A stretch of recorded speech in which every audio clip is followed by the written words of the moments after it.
నమస్కారం. రాష్ట్రంలో 2024కు సంబంధించినటువంటి ఎన్నికలు ఈ నెల 13వ తారీఖున దిగ్విజయంగా 81.6% అత్యధిక నమోదుతో కూడా రాష్ట్ర వ్యాప్తంగా కూడా ముందంజలో ఉన్న పరిస్థితి కనపడుతుంది. ఈ నేపథ్యంలోనే 2024 ఎన్నికలకు సంబంధించి 13వ తారీఖున ఎన్నికలు జరిగిన నేపథ్యంలో 16వ తారీఖున రాష్ట్ర ముఖ్యమంత్రిగా ఉన్నటువంటి జగన్మోహన్ రెడ్డి ఐపాక్ సిబ్బంది ఎవరైతే ఉన్నారో జగన్మోహన్ రెడ్డికి సంబంధించినటువంటి టీం సోషల్ మీడియాని మెయింటైన్ చేసేవాళ్ళు కానీ లేకపోతే ఇతర వ్యవహారాలు చూసేవాళ్ళు కానీ ఓవరాల్గా ఎవరైతే స్ట్రాటజీ టీం ఏదైతే ఉందో ఐపాక్ టీం, ఈ ఐపాక్ టీం గతంలో కూడా ప్రశాంత్ కిషోర్ కూడా ఐపాక్ టీంకి దీనికి నాయకత్వం వహించేవాడు. తర్వాత జరిగిన పరిణామ క్రమంలో ప్రశాంత్ కిషోర్ ఐపాక్ నుంచి పక్కకి వెళ్ళిపోయిన పరిస్థితి కనపడుతుంది. ఆ తర్వాత కూడా ఐపాక్ సంబంధించినటువంటి టీంని నిర్వహిస్తున్న పరిస్థితి కనపడుతుంది. ఈ ఐపాక్ టీము రాష్ట్రంలో జగన్మోహన్ రెడ్డికి సంబంధించి ఎటువంటి విధంగా సంక్షేమ పథకాలు అమలు చేయాలో అదేవిధంగా ఏ విధంగా అధికారంలోకి తీసుకురావాలి అనే అంశానికి సంబంధించి కూలంకుషంగా పనిచేస్తున్న పరిస్థితి కనపడుతుంది. ఈ నేపథ్యంలోనే జగన్మోహన్ రెడ్డి గారు గడిచిన 3 రోజుల క్రితం జరిగినటువంటి ఎన్నికలకు సంబంధించి నిన్న వెళ్ళి ఐపాక్ టీం ఎవరైతే ఉన్నారో వారందరికీ కూడా ఒక అభినందనలు అదేవిధంగా భరోసా ఇవ్వటం జరిగింది. ఈ భరోసా సందర్భంలో కూడా మనం గమనించాల్సింది ఏంటంటే గతంలో 151 సీట్లతో అధికారంలోకి వచ్చిన పరిస్థితి కనపడుతుంది. ప్రస్తుతం కూడా 151 సీట్లు అంటే దాదాపుగా హైయెస్ట్ మెజారిటీతో మనం అధికారంలోకి రాబోతున్నాం.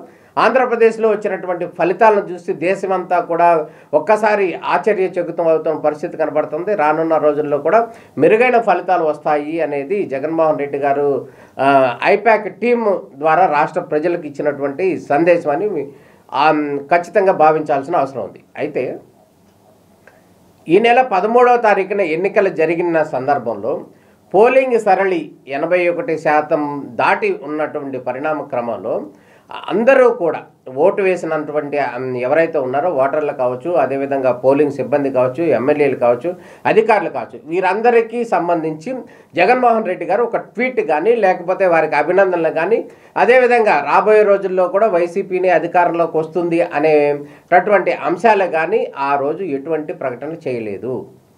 13వ తారీఖున రాష్ట్రంలో వైఎస్ఆర్ కాంగ్రెస్ పార్టీనే అధికారంలోకి వస్తుంది అనే అంశం ఏదైతే ఉందో ఈరోజు చెప్పారు. ఆ అంశం ఏదైతే ఉందో ఆ అంశము జగన్మోహన్ రెడ్డి గారు ఎటువంటి ప్రకటన చేయలేదు. 13 చేయలేదు, 14 చేయలేదు, 15 చేయలేదు.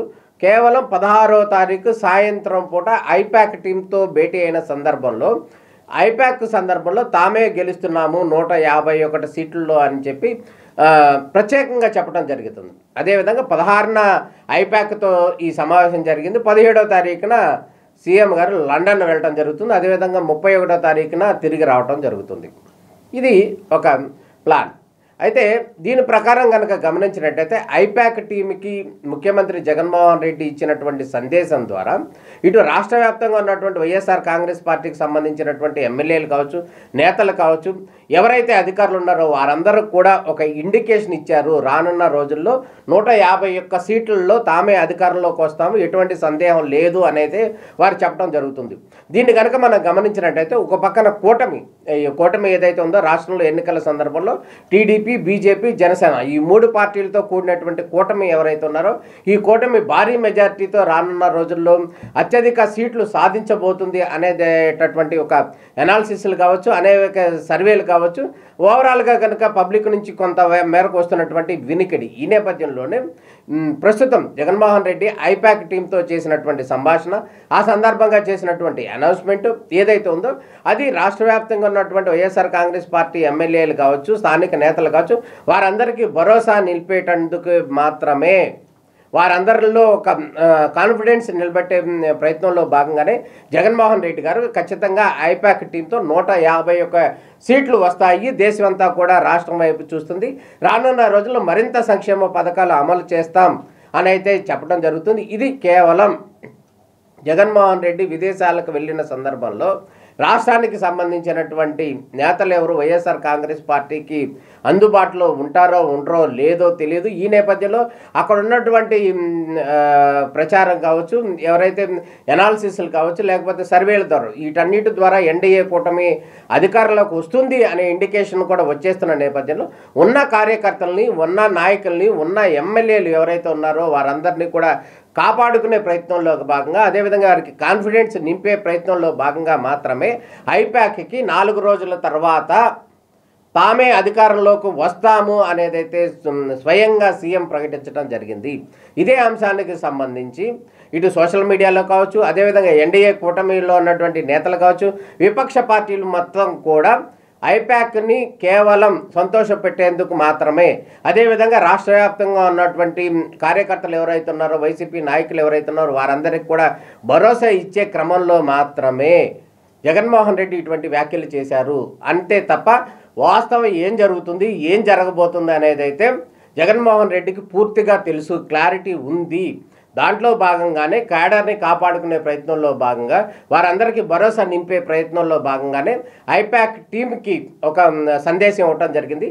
ఈ సందేశం ఇచ్చిన సందర్భంలో ఒక విషయం అయితే మనం గమనించాల్సిన అవసరం ఉంది. రాష్ట్ర ముఖ్యమంత్రిగా ఉన్నటువంటి జగన్మోహన్ రెడ్డి గడిచిన 5 ఏళ్లుగా కూడా పరిపాలన సాగిస్తున్న పరిస్థితి కనపడుతుంది. ప్రస్తుతం కూడా మరోసారి ఎన్నికలు జరుగుతున్నాయి, ఈ ఫలితాలు కూడా త్వరలో రాబోతున్నాయి. ఏం జరుగుతుందనేది చూడాలి. అయితే రాష్ట్ర వ్యాప్తంగా ఓటు చేసినటువంటి కార్యకర్తలకు కానీ, అభిమానులకు కానీ వారందరికీ కూడా ధన్యవాదాలు, అభినందనలు, వారందరూ పనిచేశారు అనేది చెప్పాల్సినటువంటి పరిస్థితి చెప్పలేదు. వీరందరూ కూడా ఎక్స్పెక్ట్ చేశారు.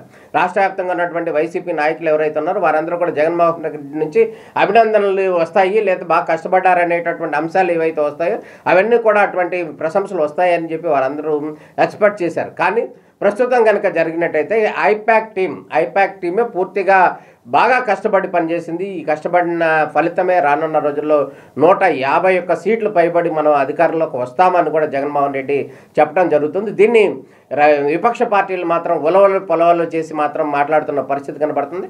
కానీ ఇంటర్నల్గా కనుక గమనించినట్టయితే అంబటి రాంబాబు కావచ్చు, మంత్రిగా ఉన్నారు, ఆయన కావచ్చు, అదేవిధంగా సజ్జల రామకృష్ణారెడ్డి కావచ్చు. సజ్జల రామకృష్ణారెడ్డి వైఎస్ఆర్సీపీకి అన్నీ ఆయనే, ముక్కు, కవ్వు, చెవులు